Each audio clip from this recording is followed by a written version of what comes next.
previously I had built a wire frame and I've begun construction on a metal fender. This will not be the final fender of the car, but this is going to give me a surface that I can add body filler to and perfect my shape, and then I am going to 3D scan this and CNC carve a piece of styrofoam for each side and then make a mold of that to make the final fender.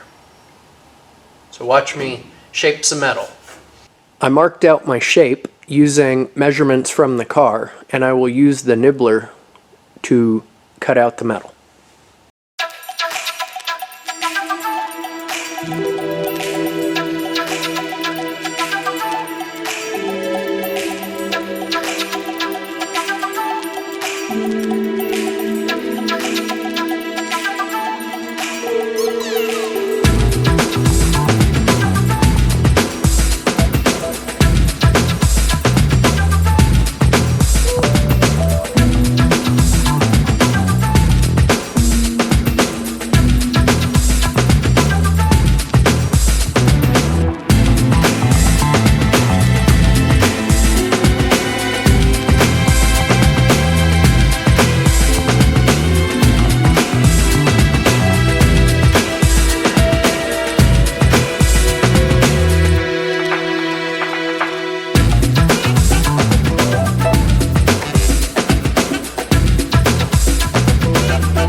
Now I'm going to repeat the process of the rear fender on the front.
The front fender is different than the rear. On the rear, the curve from front to back is the same on both sides of the wheel opening. On this front fender, the radius changes as it gets closer to the front. So I tack welded it in, and you can see it's not following my metal form, but I just needed it held on. So now I'm going to cut the front tack weld off and bend or shape the fender to meet my guide.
Next, I'm going to make the top of the front fender, and I need a little bit of arc in it, a little bit of shape in two directions. So on the top edge of it, I'm going to use a shrinker. It doesn't need much, so this kind of shrinker will work. An English wheel is not necessary for this shape.